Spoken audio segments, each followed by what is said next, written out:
saying for a while now, as far as I know, I have the largest private collection of head mounts. It's 42 unique units plus some doubles. I'm still looking for the person out there who's going to finally correct me and beat me on that. I'd love to meet them. And that gets you below a magic threshold, which is, I believe, right around 20 milliseconds, where if you can update if it's 20 milliseconds from the time something physically moves in the real world to the time updated photons come off the screen and hit your eye, your brain buys that and you're looking into a stable world. People have tried to make VR work before. There's decades of research and failed companies and some companies that actually did pretty well. I said, well, there's got to be enough information here to make something work, if not for everyone, at least for me.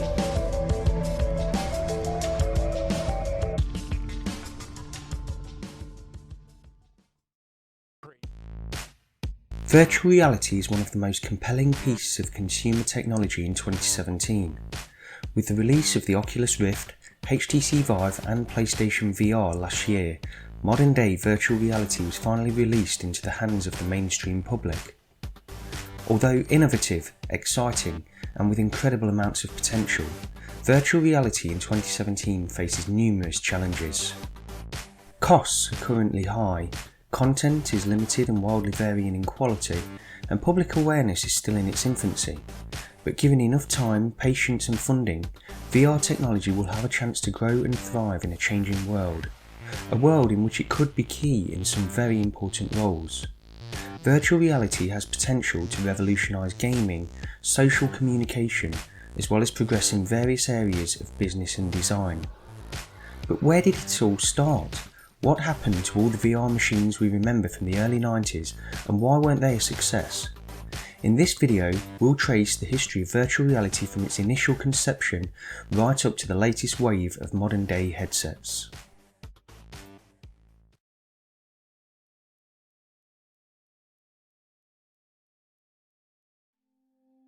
Imagining yourself in a different location with different surroundings to where you are at that moment is something humans have done for thousands of years. Before technology enabled us to write things down, we would gather round and share stories of different events, enabling us to picture ourselves within each location described to us within these stories. Without the use of any external technology, we were able to vividly imagine ourselves in a different reality to the one we currently found ourselves in. This couldn't really be described as a virtual reality, and certainly not in the current use of that term. But the stories humans told each other all those thousands of years ago highlight the fact that we have always been a species that likes to use our minds to picture ourselves in different scenarios and locations. It is these characteristics that eventually led us, slowly over many decades, to introduce the idea of using technology to make this transition to different places as seamless as possible, and without the need to rely on our imaginations quite so much. We use this technology to fool our senses into really believing that we are somewhere else and are able to do things we are not able to achieve in our ordinary day-to-day lives. It is this that has allowed virtual reality to become such an intriguing and compelling technological development over the last few years. But let's go back a while, before the term virtual reality even existed, to 1929 when aviation pioneer Edward Link invented a device called the Link Trainer. Also known as the Blue Box, this device was a very early flight simulator which was driven by motors in order to simulate pitch and roll, and was used to teach pilots how to fly by instrumentation alone. The pilot would sit in an enclosed cockpit and would be closed off from reality. There was no visual representation of a virtual world within this simulator, but it did attempt to accurately represent being within the cockpit of a plane while using artificial motion to fool the senses into believing this to be true. Link trainers were used extensively before and during the Second World War, and eventually similar training simulators were expanded and used to accommodate multiple crew members. Link trainers would be the first step towards the modern pilot training simulators we see today. A little later, in 1935, a short story by writer Stanley G. Weinbaum entitled Pygmalion Spectacles was published in science fiction magazine Wonder Stories. Pygmalion Spectacles is the story of a man who is given a pair of goggles by an inventor. These goggles enable the wearer to take part in an interactive story as if they are actually there. They give you sight, sound, taste, smell and touch of actually being within the story. Not only that, but by wearing these goggles you are able to speak to other characters within the story and they reply as if you are part of the story itself. Pygmalion spectacles is really the first mention in a work of fiction that resembles modern day virtual reality, and it gets surprisingly close to what we see in headsets today.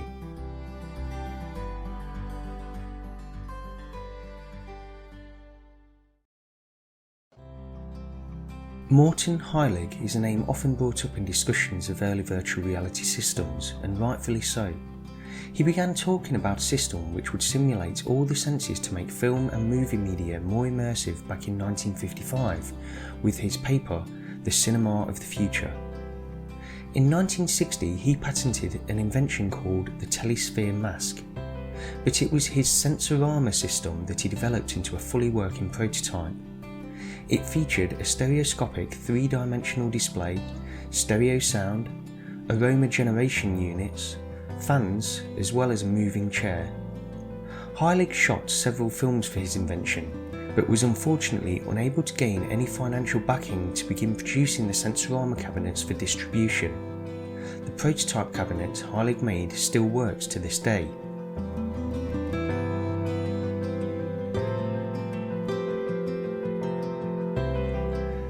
The head sight is really the first example of a head-mounted display similar to what we see in modern virtual reality units.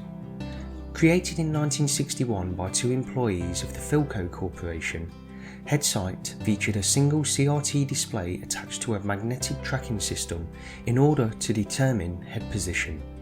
It wasn't used for any VR-related studies, rather it was used for remote viewing of dangerous situations by military personnel. In 1965, computer scientist Ivan Sutherland described a concept that could simulate reality to a point where it would be indistinguishable from actual reality. He called this concept the ultimate display, and it included a head-mounted view of the simulated reality, as well as sound and tactile feedback when interacting with objects. Ivan Sutherland's ideas went far beyond what we see in today's virtual reality headsets. In Sutherland's mind, the computer to which the ultimate display was to be attached would actually be able to control the existence of matter. It would be able to display a chair which the user would actually be able to sit down on, or even handcuffs that would be able to confine the user in real life. 3 years later, in 1968, Sutherland, together with his student Bob Sproul, created a virtual reality headset which they dubbed the Sword of Damocles. It was a large, heavy device which was suspended from the ceiling in order to support its weight while being used. It was one of the very first iterations of what might be familiar to users of modern-day virtual reality, although it used very rudimentary wireframe graphics to depict various rooms and objects.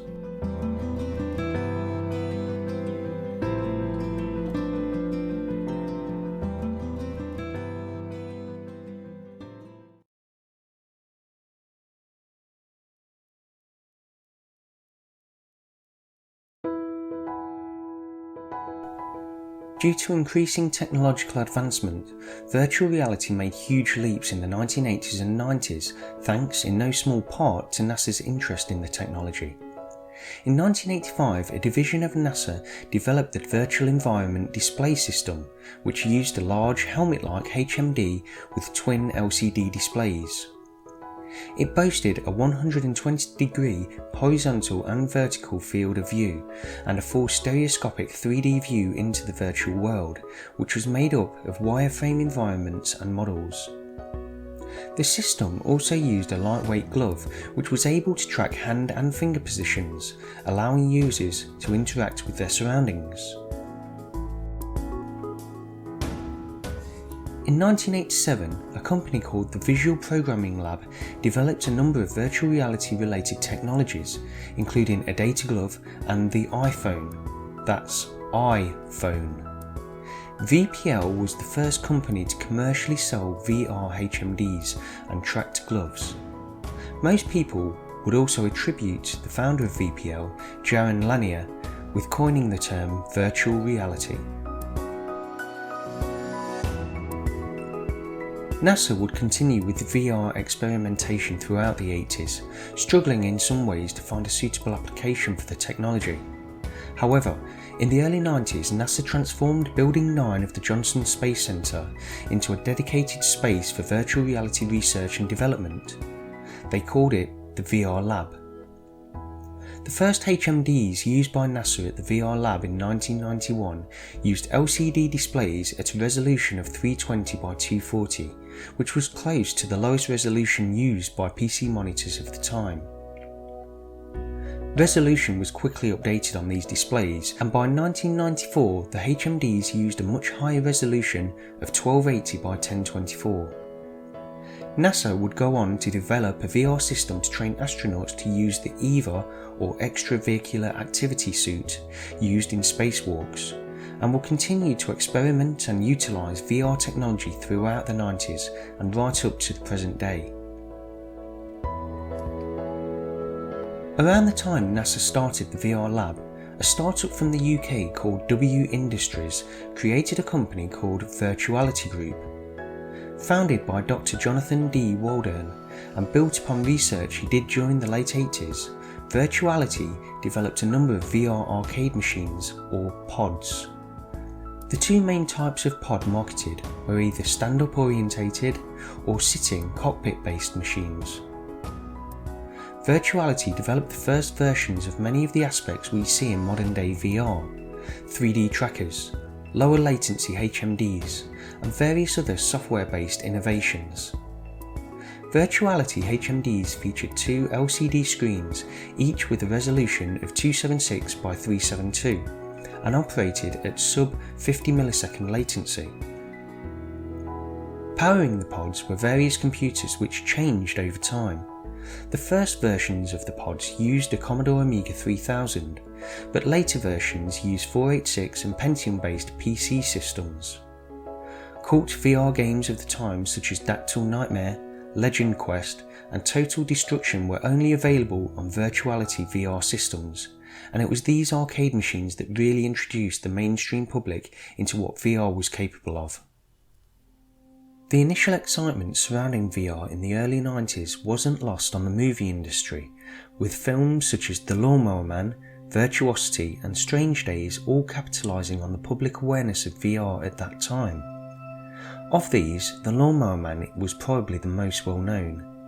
Based on a short story by Stephen King, with which it shares almost zero plot similarities, The Lawnmower Man is the story of a scientist who performs various experiments, most of which heavily feature virtual reality, on a gardener who has a mental disability.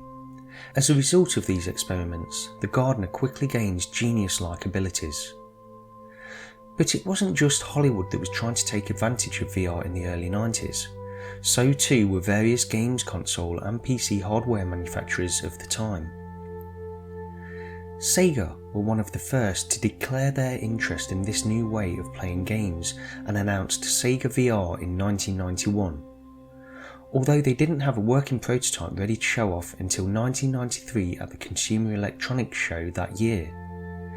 Designed originally as an add-on for the Mega Drive, SEGA VR was planned for release in autumn of 1993 at an estimated cost of $200. However, due to development problems and fears it could induce motion sickness and headaches, the project was cancelled in 1994. Nintendo, presumably keen to capitalise on the VR hype, released the Virtual Boy in 1995. Known during development as the VR32, this portable 32-bit console used a red LED display to give a stereoscopic view of the game. However, it was never truly a virtual reality system. The display was never designed to be mounted on the user's head, rather they were to place it in front of them and lean in to view the screens. There was also no motion sensing technology in the unit to detect head position. The Virtual Boy was a commercial failure and discontinued a year after launch. Atari also announced a VR headset for their Jaguar console at the 1995 Consumer Electronics Show. Developed with the aforementioned Virtuality Group, Jaguar VR was slated for release sometime during the same year, However, Atari's deal with virtuality eventually fell through, and following Atari's merger with JTS in 1996, the project was abandoned with almost all headsets being destroyed. 2 known working prototypes survived. Missile Command 3D was the only title to be developed for the Jaguar VR headset. Virtuality Group continued to develop their VR systems throughout the 90s, teaming up with IBM in 1995 to work on Project Elysium, which was a VR system designed for use in architectural and construction applications. Project Elysium was a PC-based workstation which featured a handheld mouse-like device called the V-Flexor. Other PC-based HMDs were also released during this time, such as the CyberMax, released in 1994 for $699. This headset featured a stereoscopic 3D display and head tracking. A number of games were compatible with the HMD, such as Doom 2 and Duke Nukem 3D, but it ultimately failed to sell any significant numbers. There was also the Virtual I/O eyeglasses, which were released in 1995, but again this product failed to sell. Then there was the VFX-1 HMD, which was one of the most well-known VR headsets at the time. Retailing for $695, the VFX-1 was bundled with an interface card and a handheld controller called a Cyberpuck. Although this unit appeared to be more successful than most of its contemporaries, it still didn't achieve any real measure of success. Most people put the lack of success of VR in the 90s down to the fact that raw processing power of the home PCs and games consoles of the time simply wasn't enough to allow for a compelling experience. Frame rates in anything other than the most basic of rendered scenes were far too low, and this, coupled with higher latency, caused motion sickness, headaches and eye strain in a majority of users. In spite of some best efforts, VR simply wasn't ready for the mainstream, and as the 20th century drew to a close, all but the most die-hard VR fans had abandoned the technology. Various companies continued to experiment with consumer VR, but the momentum from just a few years earlier had waned and public awareness slowly evaporated.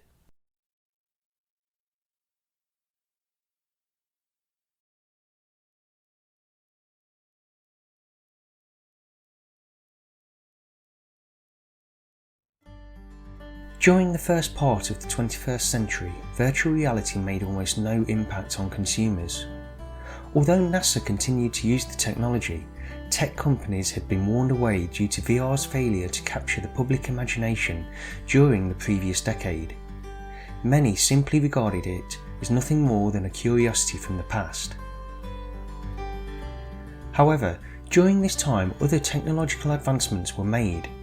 Moore's law, which states that the power of computer processors doubles every 12 to 24 months, continued throughout this period. Also, touchscreens were introduced into mobile phones, making the screens more key to their design.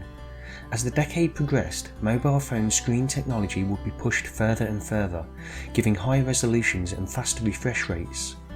In June 2007, Apple would release the iPhone, which would become the new benchmark for all smartphones of the time.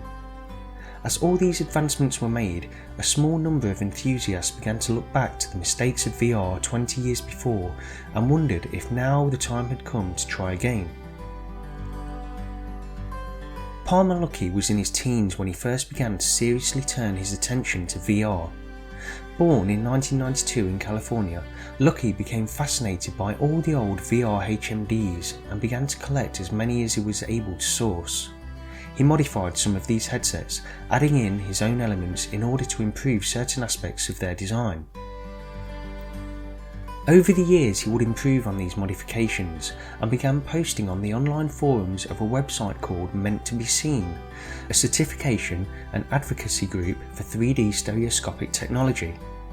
Through these forums, like-minded people would demonstrate and share ideas for related technology, and it was here that he first came into contact with John Carmack. Carmack was one of the creators of games such as Doom and Quake in the 90s, and made a name for himself writing incredible engines which made these games possible. He became interested in Luckey's VR experiments and requested to be sent a prototype. Carmack took this prototype, made his own improvements and innovations, and demonstrated it at various events over the following months. This was one of the first prototypes of what would eventually become the Oculus Rift. By this time, Sony had already been experimenting with virtual reality for a number of months. They became interested in the technology in 2010, shortly after the release of the motion-tracked Move controllers for the PlayStation 3 console. Early prototypes of what was dubbed Project Morpheus appear to use a variation of the Sony HMZ T1 Personal 3D viewing headset, which had Move controllers attached to the sides in order to track movement of the HMD. In 2012, Valve began working on some early prototypes of its own VR headset, which used a novel method of positional tracking. A camera was attached to the top of the HMD and tracked the relative positions of April tags which were stuck to the walls of the room. But it was the development of low persistence displays which helped to prevent ghosting during quick movements of the head that was the key breakthrough. Also in 2012, Palmer Luckey launched a crowd-funded Kickstarter campaign for a virtual reality headset which was now called the Rift.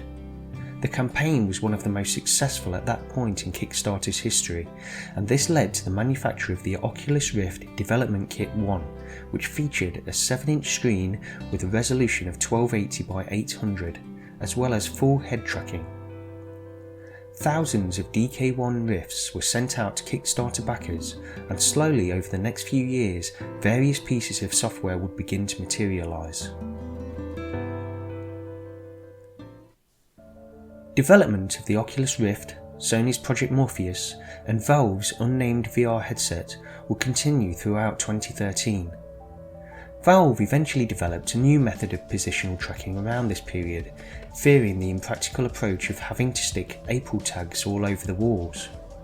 Instead, they began working on a laser-based tracking system which would use 2 laser-emitting base stations in order to track the headset and handheld motion controllers. Not wanting to build their own consumer-level HMD, Valve announced in 2014 that they would collaborate with Oculus for a method of tracking in order to drive PC VR forward. However, the collaboration didn't last, and soon the two companies went their separate ways. Facebook, impressed by what they saw in the potential of the Oculus Rift, would purchase the company in March 2014 for $2 billion, with an additional $1 billion for the retention of key personnel and milestone incentives. Shortly after this acquisition, Oculus released the DK2 version of the Rift, which now featured a higher resolution and the addition of positional head tracking. In the same month that Facebook acquired Oculus, Shuhei Yoshida, president of Sony Entertainment Worldwide Studios, formally announced Project Morpheus at the Game Developers Conference. No formal release date was announced, but it was now clear that virtual reality was no longer a one-horse race. Still reluctant to manufacture their own HMD, in spring of 2014, Valve decided to sign a deal with HTC for the Taiwanese company to develop and manufacture a virtual reality system based upon Valve's own tracking technology. Less than a year later, Valve and HTC would announce the Vive at the Mobile World Congress 2015. All the major players had now shown their cards, and it had become a race for launch, at least for the 2 PC-based VR systems, the Oculus Rift and the HTC Vive. Initially slated for a limited release in autumn of 2015, the Vive was eventually delayed to early 2016, which placed it very close to the rumoured release date of the Oculus Rift. It would eventually turn out that the two systems would release just 1 week apart, March 28, 2016 for the Oculus Rift and April 5th for the HTC Vive. Modern day virtual reality had finally arrived. While PC-based users were able to enjoy VR, console gamers had to wait a little longer. Project Morpheus, formerly renamed PlayStation VR, released on October 13, 2016, and quickly became the most successful of the headsets due to the large install base of the PS4 console on which it ran. 2016 was the year that consumer VR arrived to the mass market, but it wasn't quite the year of VR many had anticipated. Supply issues caused problems for both the Oculus Rift and the PlayStation VR during the first few months of their release. Complaints of short, unsatisfying content plagued some users' comments on Steam for the HTC Vive. But overall, the opinion of users who have experienced virtual reality is generally one of amazement. In spite of its current limitations, the quality of experience while using VR cannot be replicated in any other way. It is a technology that is growing exponentially, with new advancements made daily in this exciting field. The full potential of VR has yet to be realised, but it has certainly been recognised by some of the largest, most successful and forward-thinking companies in the world today. Facebook's acquisition of Oculus for $2 billion back in 2014 was just the beginning. Google has invested huge amounts of money in both virtual reality and augmented reality. Microsoft has developed the HoloLens augmented reality system while simultaneously creating Windows Holographic for compatible VR headsets. Even Apple is now rumoured to be joining the latest wave of VR technology. With all this happening around us, it is an exciting time to be involved in this incredible technology. In 5, 10 or 20 years' time, we could be truly experiencing the full potential of what virtual reality promises. But until then, let's enjoy what we have today.